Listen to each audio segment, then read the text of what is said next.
It doesn't matter how empathetic or compassionate you are to somebody, you have no idea, what we went through unless you've went through it yourself. It's been a long road for Ashley and Troy Thomas and their 3 children after losing their house September 1st last year from a powerful EF3 tornado.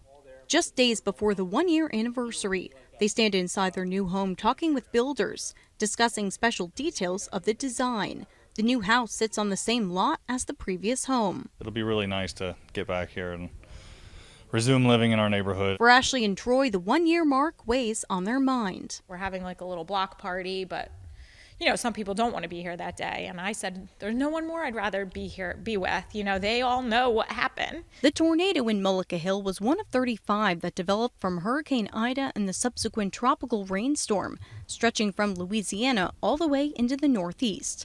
AccuWeather hurricane expert Dan Kotlowski says since Ida maintained its strength inland, its outer wind pattern remained intact too.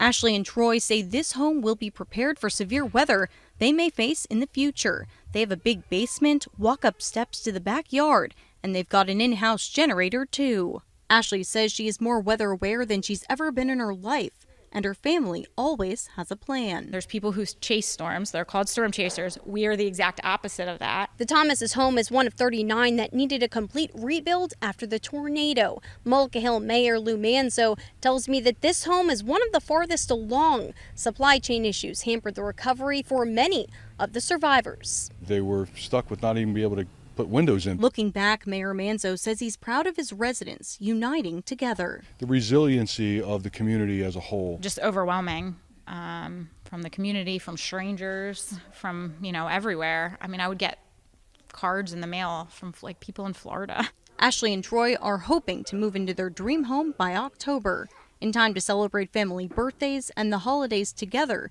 safe and sound. For AccuWeather, I'm Jillian Angeline. Hey AccuWeather fans, if you want to see more videos like this, check out some of our other ones right here. And if you like what you see, make sure to hit the subscribe button to stay tuned for more from AccuWeather.